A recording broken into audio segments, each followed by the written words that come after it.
Welcome to our Water Research Community Call.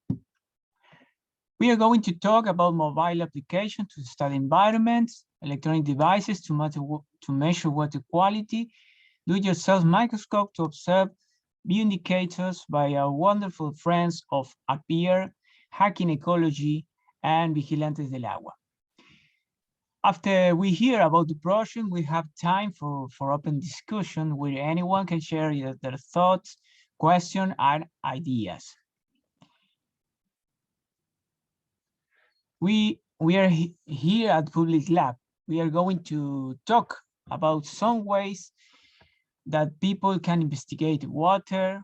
And right now we get to hear more about these tools.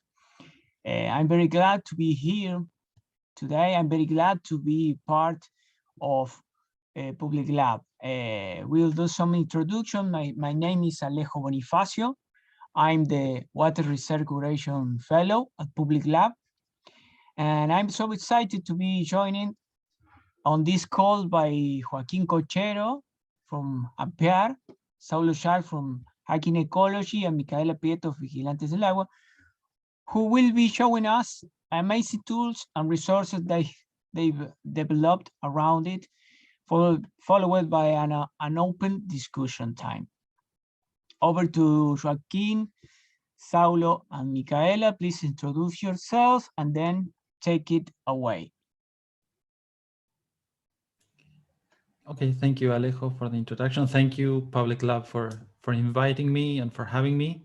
I'm a big fan of the project, so it's very nice to be here and with such other amazing speakers from exciting projects as well. My name is Joaquín Cochero. I'm a biologist. I'm from Argentina, and I'll be talking a little bit about the APPEAR project, like Alejo said. Should we do an introduction round first? Hello, everyone. My name is Micaela Prieto. I am an environmental engineer. I am part of the team Vigilantes del Agua together with Alejo. And in this space, I'm going to be talking about do-it-yourself microscopes and the main characteristics of this device. Well, I'm Saulo Jacques. I'm from Hacking Ecology. Actually, I'm an ecologist, formed in ecology, but I used to work with this intersection between ecology and technology, mainly the open and free technology, to improve and enhance research in this area.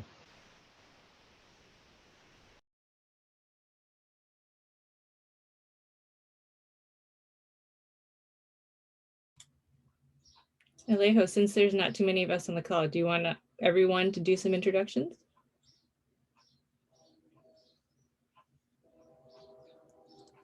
I'm sorry, I was muted. Okay, Valentina, Virginia, if you want to introduce yourself, please go ahead. Yes, I activate the webcam as well. My name is Valentina, and I work with Saulo in Hacking Ecology project. So for my let's say expertise, I work more in marketing part and the product development, and I deal more with the promotion of the initiatives of Hacking Ecology. Nice to meet you all, and thank you for the invitation. Thanks, Valentina. And Virginia, if you want to type your introduction in the chat, it's okay.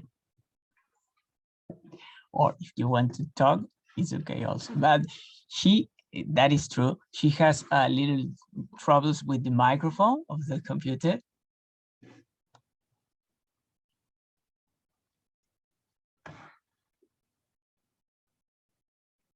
Well, okay. Well, you can type your introduction in the chat. Well, please, Joaquin, if you want, you can go ahead with the presentation. Okay, thank you. Sure, I'll share my screen. Maybe if my computer wants. Yeah.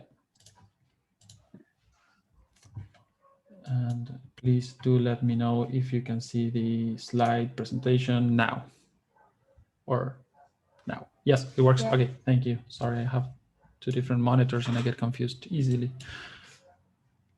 Okay, thank you so much again for having me. I'm here to present or to talk about this APPEAR project. It's funny how it sounds in English. We call it APPEAR, which Alejo is also part of. It's a citizen science project. It's a habitat water quality monitoring project. Let's start by the beginning.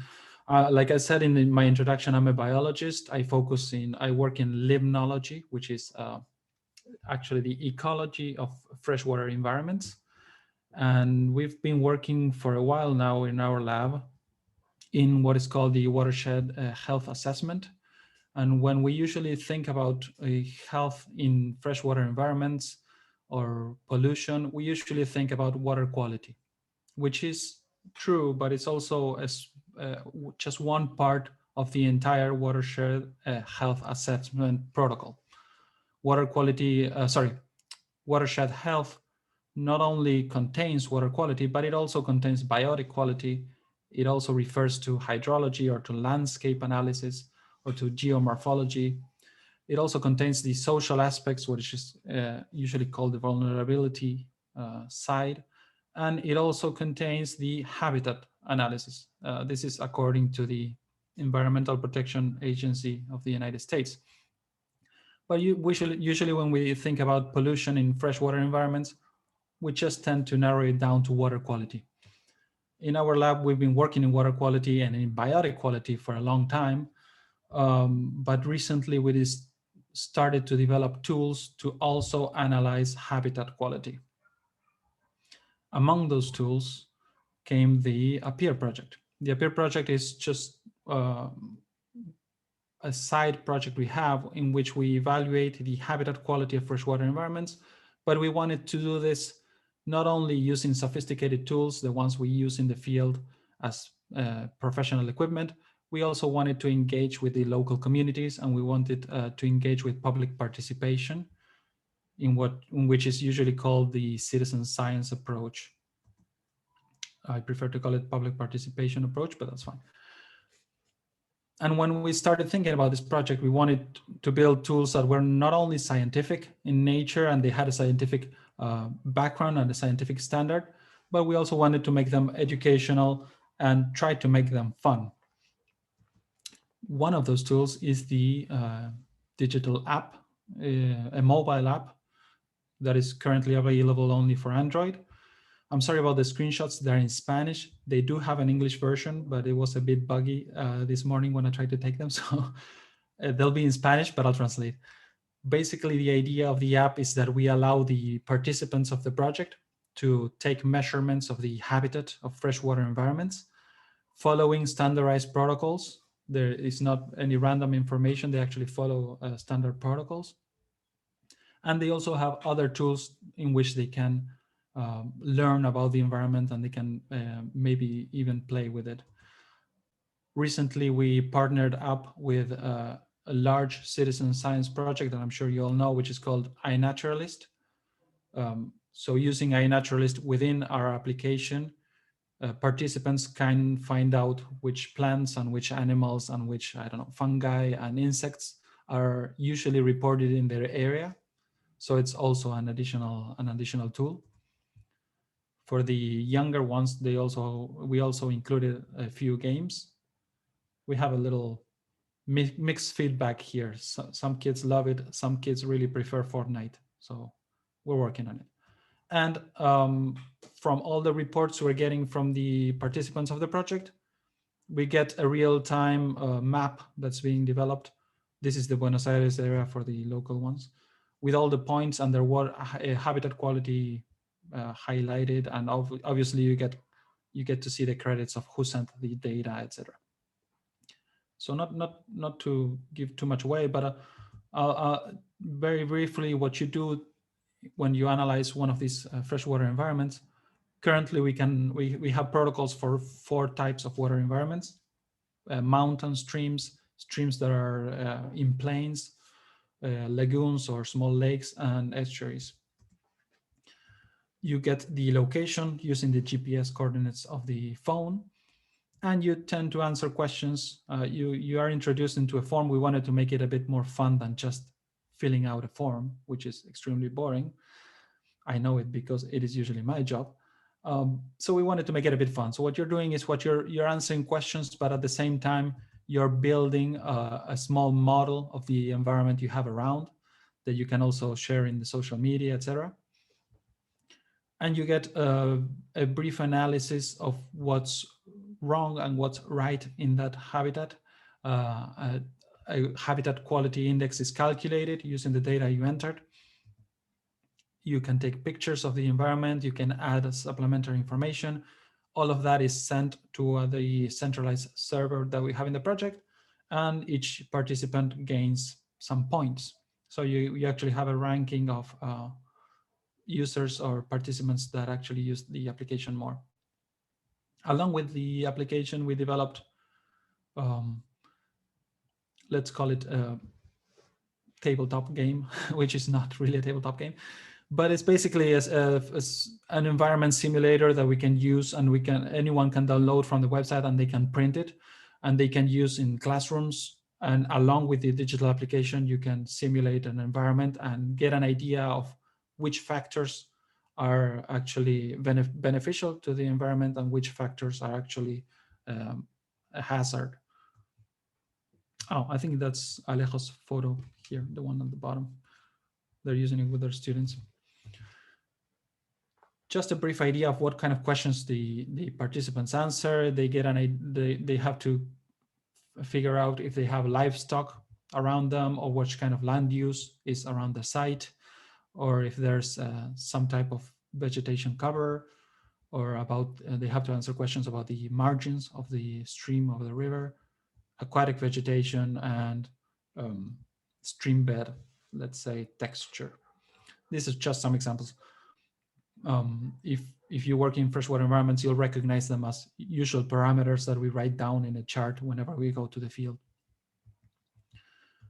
So along with those photos, all of that information gets centralized in the server, and there's a reviewer backend, which is usually one limnologist. Alejo's one of them. I'm one of them as well.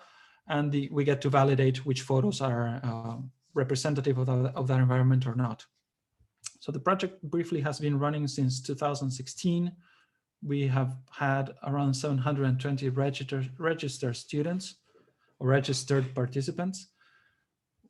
We probably had more, but it's not a condition to register in order to use the application.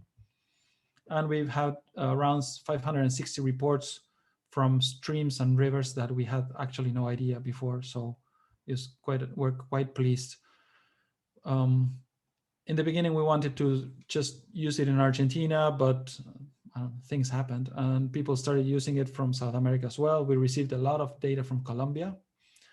I think there was one person that traveled along from north to south in Colombia, and each time he or she ran into a river, they took a picture. So we have like 30 data reports from Colombia.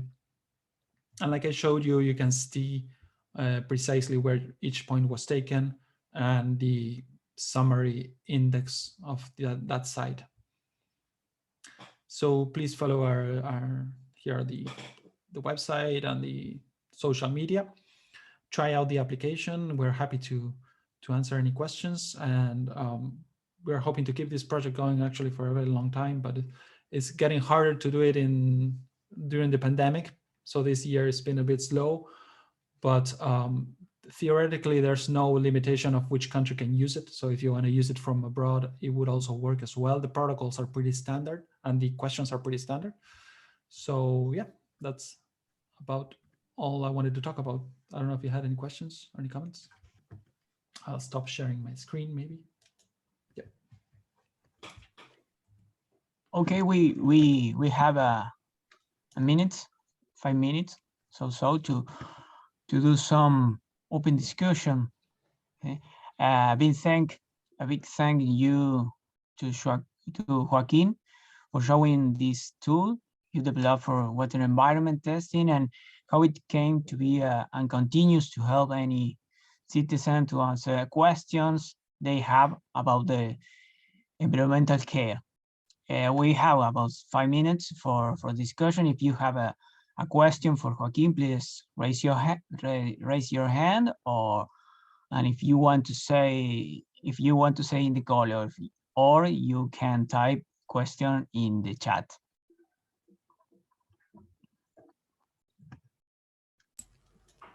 Maybe I spoke too quick. Yes, Saulo. Hi, Joaquin. Hi. I was like wondering about the validation of data. You said that like a pictures or photo or some kind of extra data that I don't know, but like they are validated by you, by the members of the team. So this is like a human validation. This is like I imagine like if you increase the number, that will be like a massive work, right? Yes, yes. It is human validation for now, and it's just like an overview just to make sure that the photos they send were actually from a stream or from a rig. We get photos from people trying out the application at home, so that doesn't work. So it's a very. And I'm sorry. No, go ahead. No, sorry. So the validation is basically, oh, okay, this like is the picture of a river. Okay.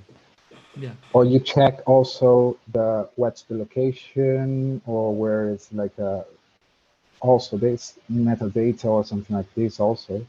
Yeah, we try to check if it makes sense, that picture from that environment that they send. We know we usually have the environmental. We know the area, so we do an overall check of that. We did do some validation in the field when we tested the application. We gave it. I didn't want to go into the detail of the validation procedure we used, but basically what we did is we gave the application to a whole bunch of people, and we told them, okay, go to the field and take pictures and try to get a number with the application. And then we sent separately a separate team of, let's call it professional scientists with actual professional equipment, water quality monitoring sensors, and we took nutrient samples and stuff like that. And we matched the data to see if there was a good match. And usually it was, yes, we had a very good correlation. We published those data in scientific article that I can share with you later. Okay. But what you're saying is true. If the number of participants increases largely, then we're going to have a limitation with the validation, with the validators. And if we don't know the environments, we got photos from Italy. There's a girl over there from our team that is working in Verbania, and she gets to validate the data from Italy because I don't know the environments as well. No? So there is a limitation on that side. Yeah. Thank you. According to this, well, it's for example, because we had some similar ideas and issues, and we were thinking to use like GPS information basically to verify that the location where the picture is taken and is uploaded is actually like true, that is being taken where it's said that it's been taken, something like this. What I wanted to say is that I liked very much the gamification part of the app. Thanks. And I would like to ask you, how do you finance all this work? If it is just volunteers, or if you have like some scholarships, or because we are also interested to know this. Okay, thank you. Yes, Valentina, for your questions. Specifically about the funding, it's been rough. We started out doing it just, I learned to code just for this project. I didn't know how to code before that in mobile apps. So I started doing it on my weekends. So I did it for free. The server is the one I have in the lab. So basically everyone that works in this project for now is volunteer, including the coordinators. This is not the optimal setting because people have things to do and they lose interest, obviously. And we're trying to get funding now from the state, but it's been rough to present it. You kind of present it as a scientific project in Argentina, and you kind of present it as an educational project. So you have to do a little bit of both. So it's been tricky. I think you nailed the question, actually. The resources it's one of the strong critiques I have when I started this project. I should have gotten the financing first and then started out doing it, but we were just too excited. Yeah, my compliments, because in spite of that, it's really nice, really good Thank you. initiative. Thank you so much. And about what the gamification that you mentioned, I didn't go much into that. But we're working now with a gamification expert, a girl from the informatics. You know, she works in gamification in actual games, and we're trying to make it not competitive gamification, which is tricky because, you know, I'm a big fan of games and I love winning. So, but it would be important, especially if you're aiming at a kids product, for us just to do it a non-competitive game. But we're working on that part as well. Yeah.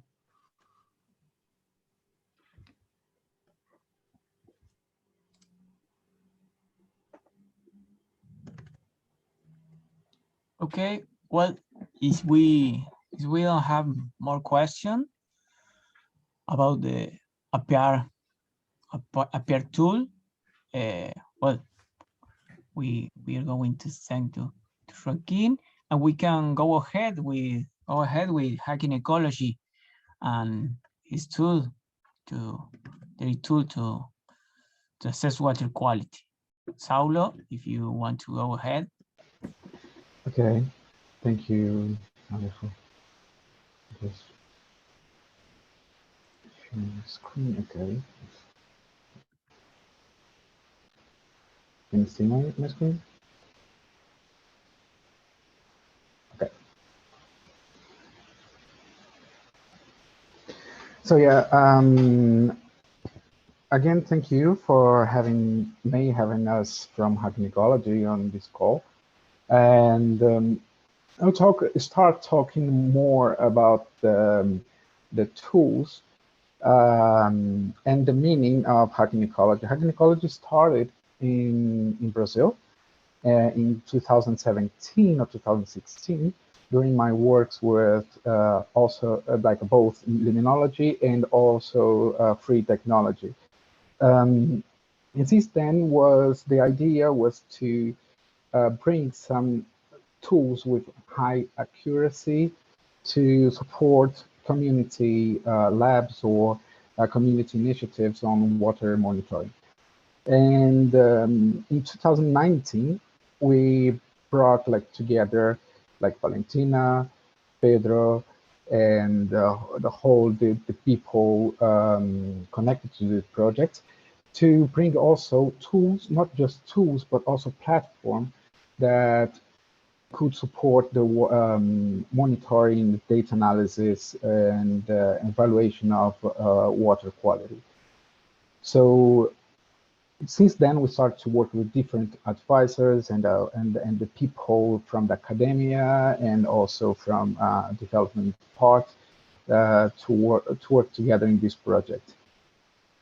So today we have different problems in water quality monitoring and environmental monitoring as a whole. That's the problem with the access to the tools, the necessary tools that's needed to get an idea how are the environment.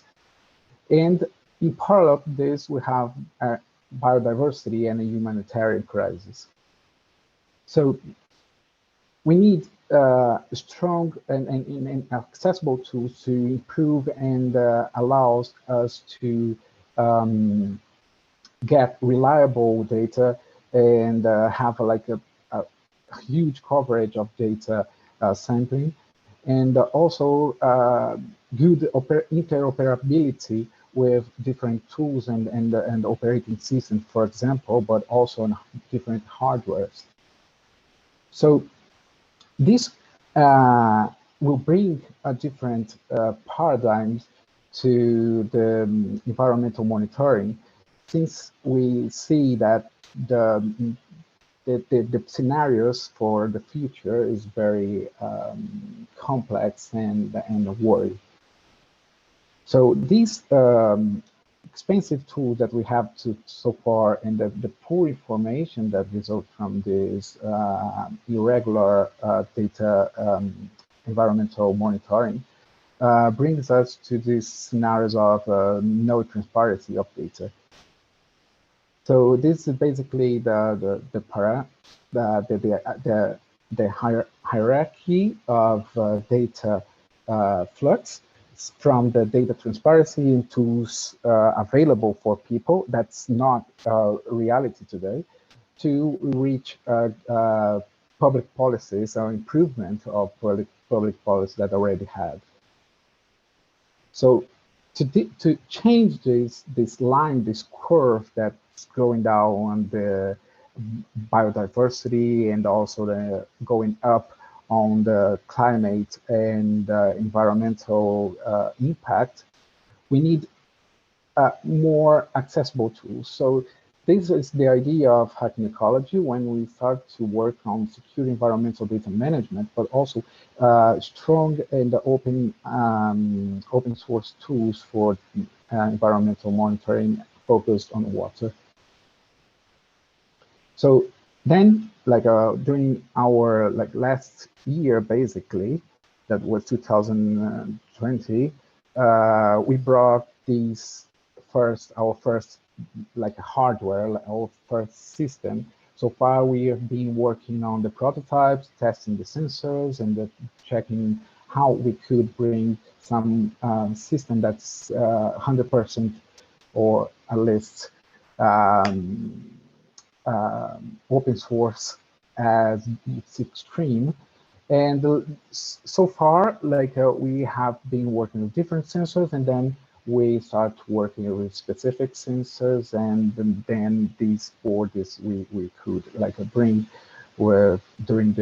throughout this moment of period of time. The first idea was this system, was a cylinder that was kind of my old project. Also, it's like a trademark, or not so trademark, but was something that was very present on my work. But then this is very cool, but not so useful. And so we start to check different alternatives. So NIOD itself, that's this board that I show you here. It's a board that we apply in different projects. We apply this in this sense, in this example, it's a home kit. There's a project developed here in Barcelona called SafeTap. That's basically citizen science. This is a very share with Joaquin the terminology, and I think that this is the citizen science because the city inside the city, and the citizens are get water and sample water and from their homes or from public fountain, and check the water quality. So this is the very low cost system that we developed for this project. We started with the cylinder, and then we got this second prototype that's very good on connectivity and the flexibility for different sensors, and also to use for users offline in areas that there is no connection. The other implementation of NIOD, it's this experiment that's a very interesting experiment on climate change, modeling and controlling and simulating future climate models. Climate models checking the future condition of climate, the temperature basically, and the system control the water temperature to see the impact of the global change, the climate change, on community diversity, on aquatic ecosystems. And also,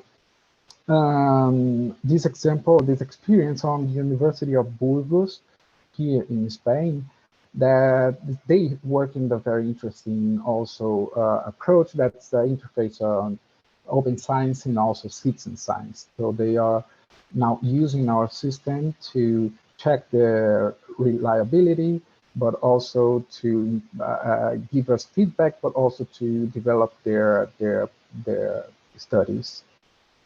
So, and other projects also work with us.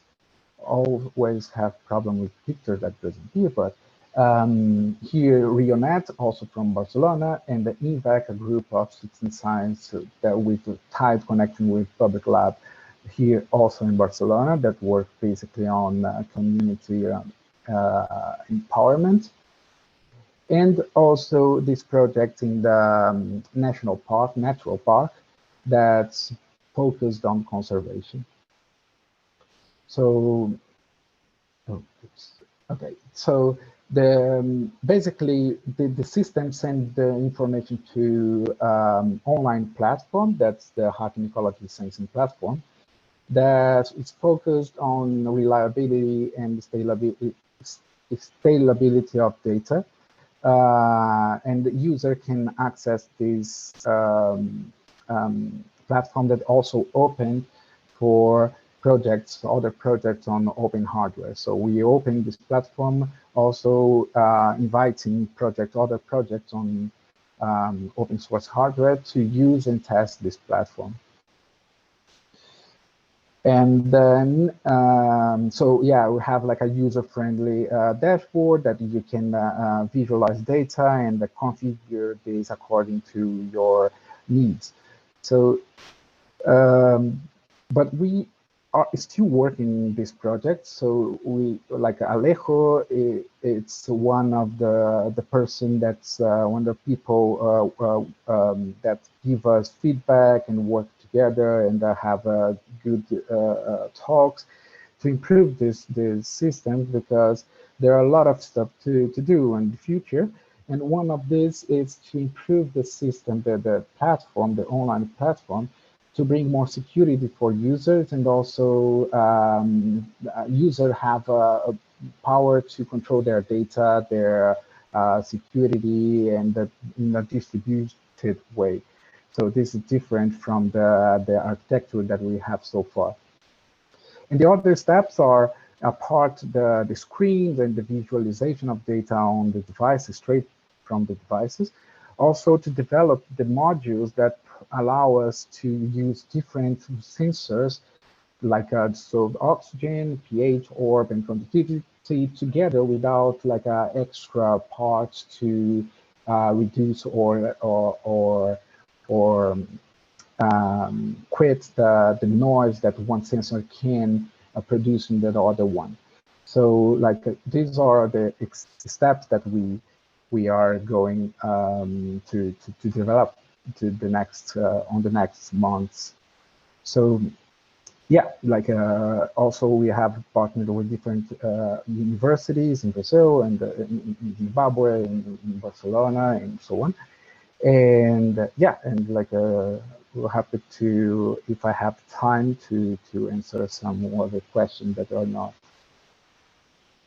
clear during this presentation. Thank you.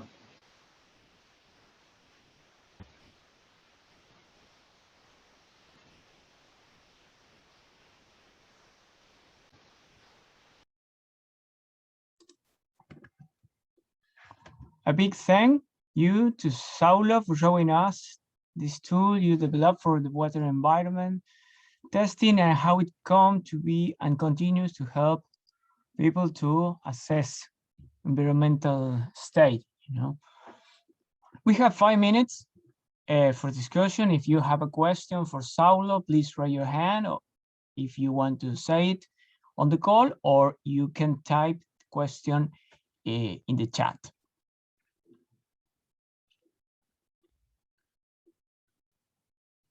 Joaquin, go ahead. Thank you, Saulo, for the presentation. I love the project. Plus, it's beautiful. Like all the tools and everything is so neat and tidy. I love it. I actually have two questions. First is from all those partners you mentioned. Well, I noticed you have Rio.net, which is Narcís Prat's team in University of Barcelona. Do you know if any partners like from municipal, let's call them decision makers, have used those the data you're collecting, or is all academic partners? I don't know. No, so far, like yeah. Stakeholder. Yeah, so far we are in the very early stages.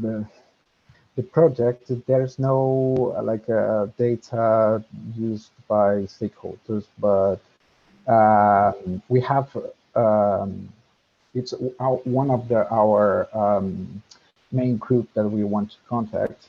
It's like people from also like mainly the community and academia and academics, but also from the public sectors to see how we could work together or some kind of in Europe there are a lot of sustainability projects and see how we could work together and that they are open for projects like this. Cool. Yeah, because I see that there's a lot of potential to use it in decision making from the large amounts of data you're getting. That should be awesome. I showed besides HAP is it's one of the projects that have a huge potential because in Barcelona we have problem with water quality mainly because of the high concentration of salts and the minerals, they're really high, and this is like it's good also to see how there are how we can like we can identify the poor and the rich area of the city according to the water quality. So this is something very interesting to check also in deep.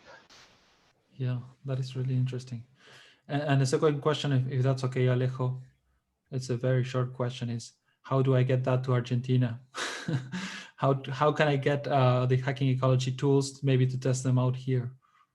Who do I have to kill, basically? Yeah, we had experience to export from here to Brazil. That's I suppose the same to Argentina, and it's possible. Like, but we have to check the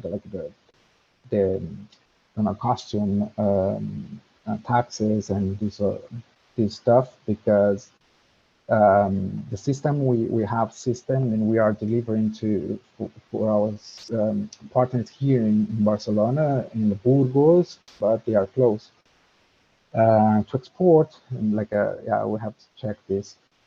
Why travel to Argentina when the pandemic is over? That'll be great. Thank you. If you don't mind, I'll keep in touch. But also later. the project.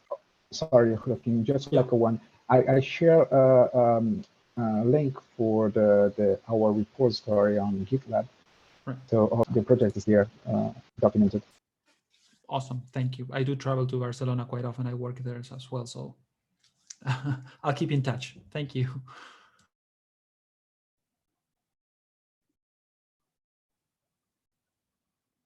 Okay, I don't know if anyone wants to do another question or share a thought or idea.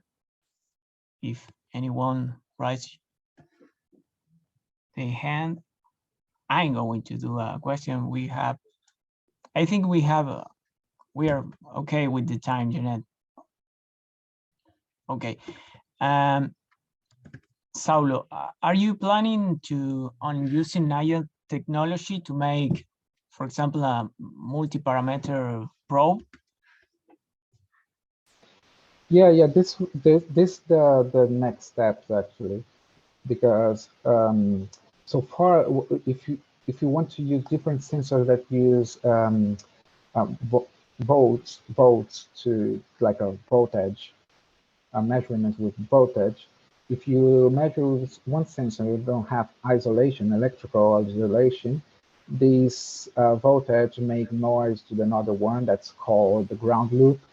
And this is the problem. This is the main problem because normal people like me also like have problems with, okay, I buy this module for pH and I buy this other one for oxygen and now I can work with this, and then you start to face some noise or some weird data. And you need isolation, so you have to buy an extra piece that's called isolator, and so on. So what we are trying, like I have been studying and doing some research on this, and now we'll start to develop. It's the module we've built in Isolator. So like we have, it's not needed, it's not necessary to buy one and another separated study. So we'll develop one module that's already integrated with Isolation, so Isolator. So you can buy one module for pH and oxygen and put them together and have a multi-parameter song probe. So this is the idea, because so far what we are trying to manage or to overcome this would like build a box with like a tower of boards, you know, like one board with oxygen, one board with another one, and so on. But this is like the end we'll have a building, you know, with some tied, some smaller. So yes, I can add something. So basically, what we want to do is a modular tool, which has a basic that is very simple, and then you can add the sensors according to the needs. So also the cost of the product itself is variable, lower or higher depending on the needs.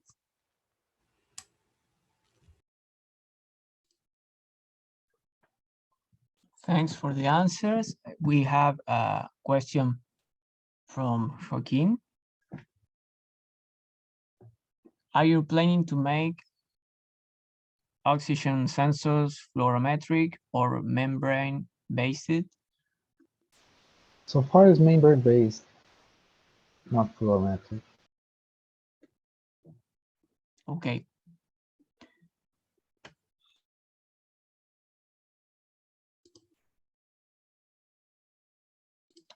To add some information to the question of Joaquin, with the Hacking Ecology right here in Argentina, we applied to a fund to get a lot of NIAID in Córdoba rivers, but it was not selected. In Argentina, Contralambre found someone won to us. It was sad, but we are going to still applying to another fundings, and we are going to have many NIAIDs right here in Argentina. Okay, we are going to go ahead and we are going to take to give the word to speak Micaela from Vigilantes del Agua. Go ahead. Okay, thanks, Alejo.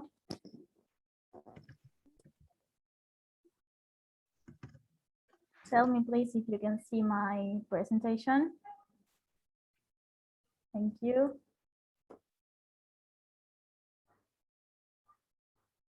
Okay, as I told, I am part of the Vigilantes del Agua team. We work together with Alejo. We are a group of researchers, students, and teachers from the National University of Córdoba. In short, our work consists on doing university extension activities related to water quality. The term university extension is related to activities that we do to generate a link between the university and the society. This is with the aim to keep a constant exchange of ideas and knowledge between the both parts. Among the activities that we propose to high school students is the use of the application APIAR that was explained by Joaquin, and the use of homemade microscopes that can increase the resolution of any common smartphone. Okay, why will we use this device to test any aquatic environment? Using this homemade microscope, we could see some sort of invertebrates, and we can take those invertebrates that we see as bioindicators of how healthy the sample of water that we are analyzing is.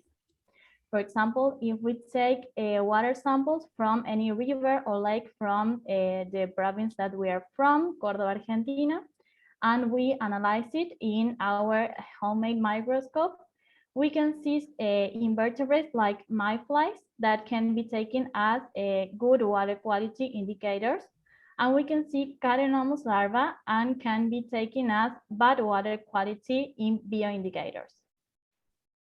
We can make a comparison between a homemade microscope and an optical microscope. The main difference might be in the magnification each one offers. The magnification for this do-it-yourself microscope is about 175 times of what our eye see, and the magnification for an optical microscope is up to 1,000 times of what our eyes see. But the interesting thing is when we compare the cost of each one. For building this homemade microscope, you just have to pay like $10 only for the materials. And for buying an optical microscope, you have to pay like $300. Okay, so what does our microscope consist of? We were always seeking for the cheapest materials and the easiest way to build this do-it-yourself microscope.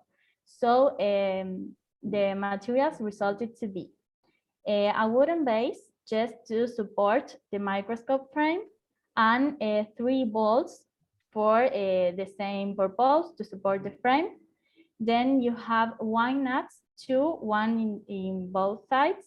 You have these 2 regulate the distance between the lens that is over here and the sample of water that is over this acrylic. You can regulate the height exactly as you could do in an optical microscope. Then you have this upper plate. Is also made of wooden. And here you can rest your phone to use it as a microscope. Then you have the lens, the magnifying lens, that is nothing more than the focus lens that is inside a laser pointer.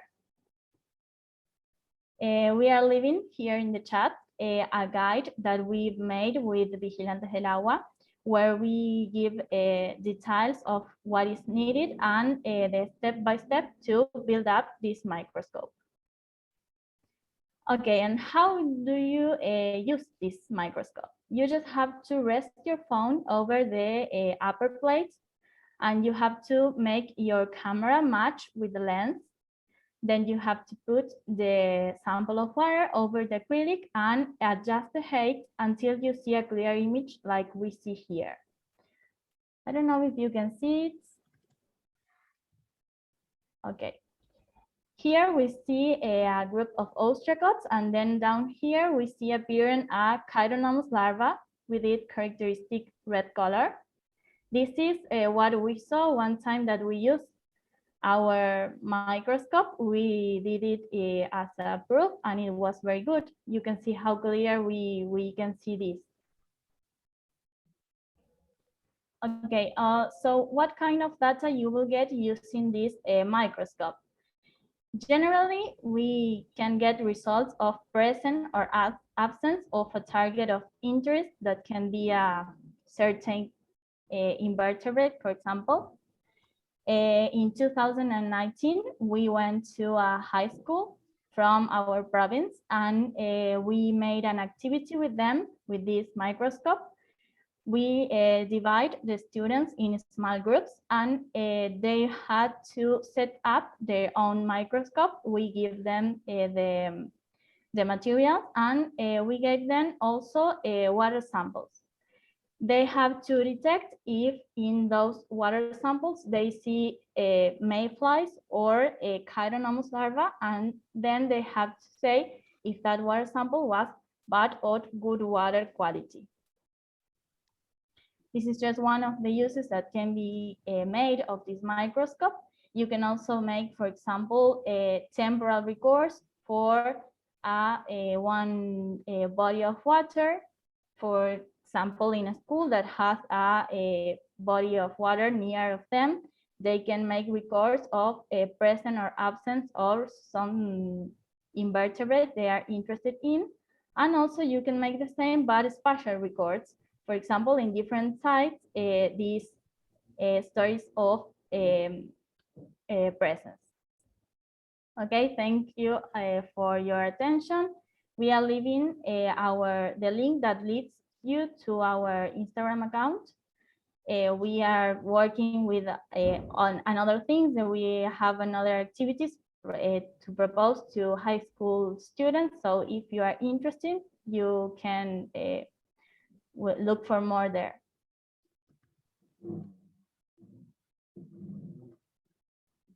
A big thank you to Michaela for showing us this tool you developed for study water environments and testing and knows if the water of a river or creek is in a good or bad state. We have also 5 minutes for open discussion. If you have any question for Michaela, please raise your hand, and if you want to say something in the call, or if you want, you can type the question in the chat.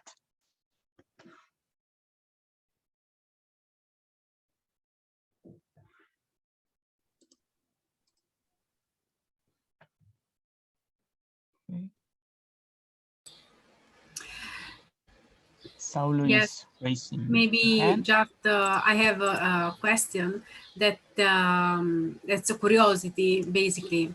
I would like to know how much does it cost in terms of material, because it's a scientific tool, and we struggle to make our tool like quite cheap enough. So that's my question. We were always seeking for the cheapest materials. There are another ways to make this kind of homemade microscope with more technology, but only the frame, wooden, acrylic, and all the other things was about $10. That was our estimation. We did one this year, and that's what we invest for doing the microscope. The thing that can make it more expensive is to use another kind of camera or something like that to see a better image. But you can, the cheapest thing is that you use your own smartphone.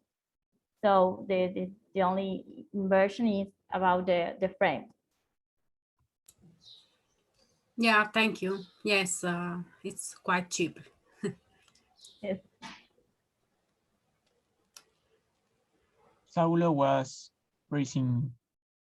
Yeah, I his would hand. like to know if, well, I'm not macroinvertebrate expert, but during my PhD, I've been working in parallel of my studies specific with bacteria, also with the macroinvertebrate community. So I learned how do the like species screening, I guess. That's like you put like a, I don't know the name, but like it's a plastic, white plastic with lamps on the bottom, and then you start to screen the species there. So in some part of the studies, people need to use magnificent, I don't know like the name, but like a but to increase the size like a microscope. But it's not a microscope. It's like you don't need I don't know 100,000 times of but you need some kind of like the mobile phone with these microscopes would be enough. So have you tried or use this on scientific studies, like because like I was wondering that this would be interesting because as accessible not just for the student but also for remote area or countries with like with problem to access tools, because this would be very interesting, because mobile phone, everybody, but a lot of people have more access than microscope or this kind of stuff. So have you tried like a test in this scientific research? I don't think so. I don't know, Alejo, if you ever use it for that purpose, but the aim of our project was to use it in high school students because of the thing that you say, that is that you have to use just your smartphone, and for students is so fun to see like they put coins under the lens, and they were so happy to take photos of the coins and everything. They put everything under the microscope, but it's a good idea. I don't know, Alejo, if you have ever used it like that. I don't know any academic study about using this kind of tool for a research paper, for example.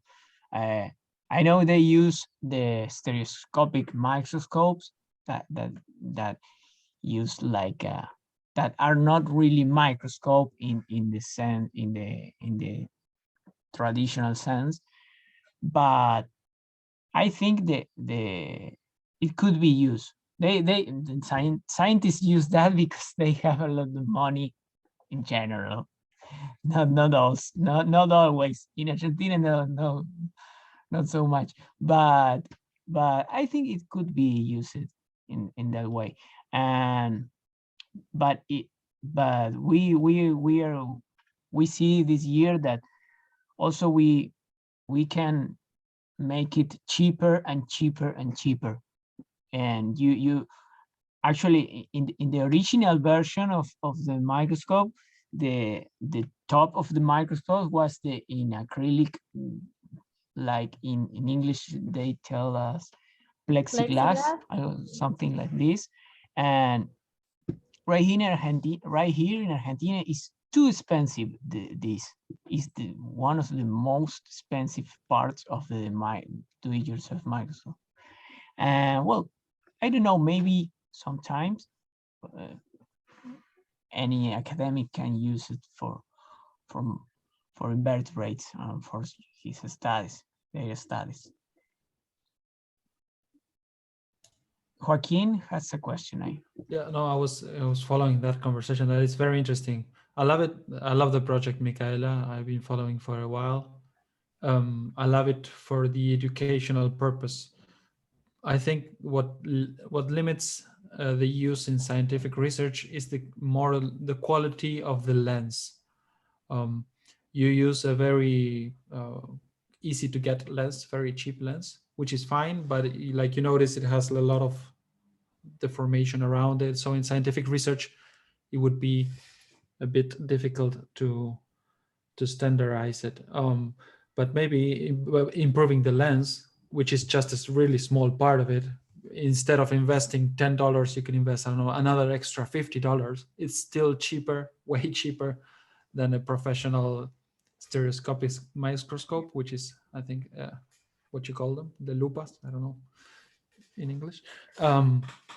So maybe for, I don't know, $60 or $100, you get a professional lens, and using a phone, you still get the same results, because the magnification is not a lot. What you use for macroinvertebrates, you don't use 1000x, you use 400, 200, yeah. And so also, if you need to magnify more the image, you can put one lens over the other, right. The same focus lens of the laser pointer, you can put one over the other, but of course you have to be much more careful about focusing your phone camera, because it might be a lot of confusing parts for the thing that you want to focus in. But it's an option. I think we tried it and we didn't get it because it was so difficult to focus. Yeah, no, but I like the idea of scaling up. You could have a really cheap version for educational purpose, and then you could have a more professional one with a better support and with a better lens for, I don't know, basic research. But I love the project. Thank you for your presentation. Thank you. Well, we have an open discussion time right now, and after see these wonderful tools and projects, and we can share right now ideas, reflection, questions. I think we already do this because there's not too much people in the call, and then it was useful to sharing our ideas. And I want to say something because in one way or another, I'm part or use one of each one of these projects, and I think that the potential, for example, going back to the do-it-yourself microscope, for the homemade microscope, is because I was thinking in that Saulo said about the academic studies, but maybe it could be useful for citizen science more than academic studies, but also from citizen science could originate some academic studies also, because the main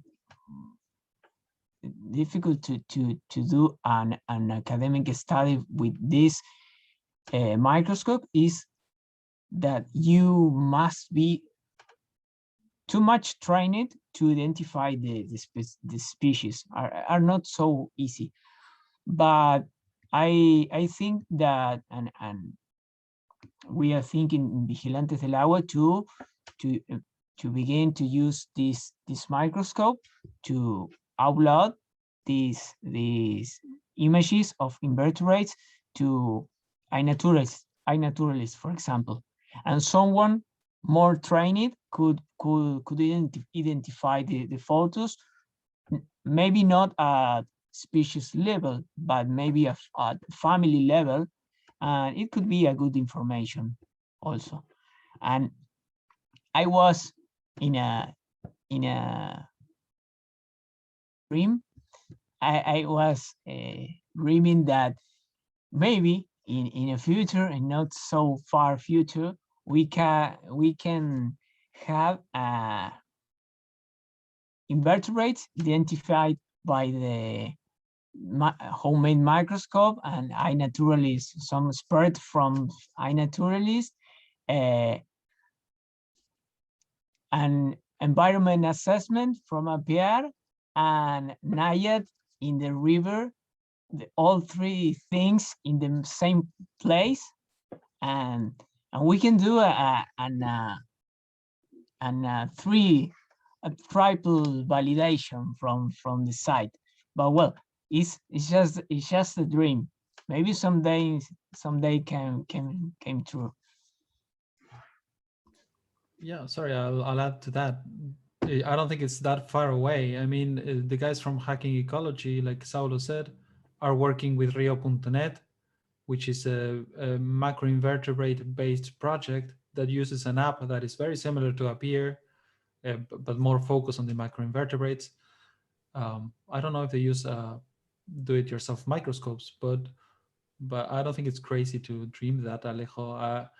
And I think that including the data or the photos from the do-it-yourself microscope, Micaela, into an iNaturalist or whatever other platforms is not that complicated. Actually, iNaturalist has a very simple to use API, to upload data. So if you guys need help with that, I can obviously help. I'm good with those things, but it's really easy to do for a basic program, just to send the photos, and the data from the collection site and stuff like that. I don't think it'd be crazy to build an app around that. Or we can add it to Appear, maybe. I don't know. Extra functions into the project. Would be nice. Okay, somebody wants to share some.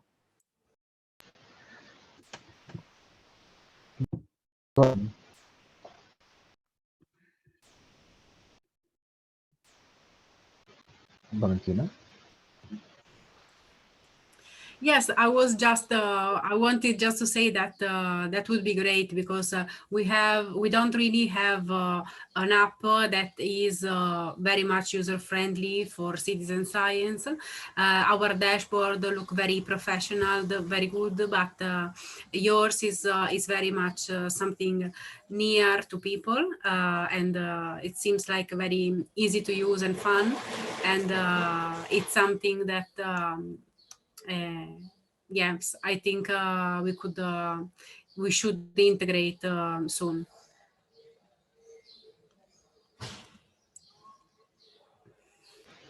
Joaquin, I would like to ask you something about some kind of license or protection of pictures or something produced by the volunteers. Do you have some initiative, some idea, or some implementation of this, like a Creative Commons or public domain or so on? Yes, that's a very good question about copyright and privacy. In the registration process, all users are agreeing to upload their photos under a Creative Commons license, an open license. But they can also choose when they send the reports whether to show it or not, the data point precisely in the map and the pictures. They can make it sort of private, so no one can see it. So by default, they will share it, but they can choose not to specifically for each point. Yes. And all the code, all the databases and all of that is all under a Creative Commons license, so anyone can really download the code and start using it. Okay, thank you.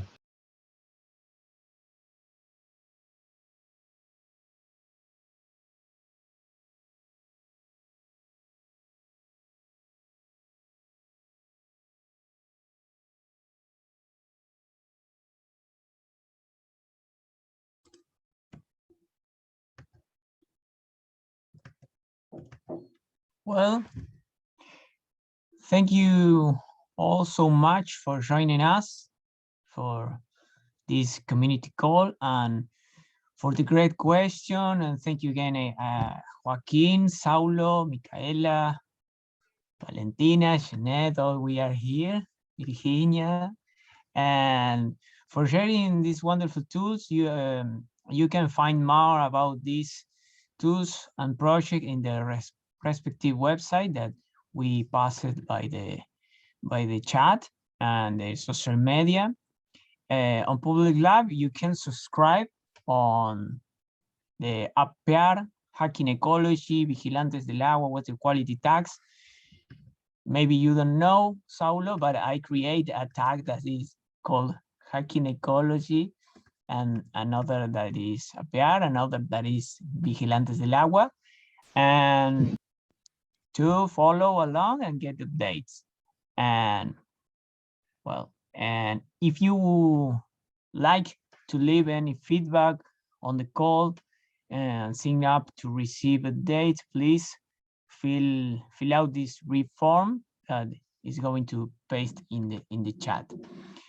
I'm really happy of all this, of your participation, and well, I expect that we still in contact and still doing projects like this and still growing all and a lot of things to Public Lab to give me this opportunity to be here right now and showing these wonderful projects.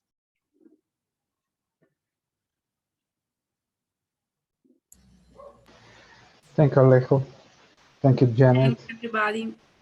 Yes, thanks everyone. Thanks, Very nice to meet everyone. you. Thanks, Alejo. Thank you.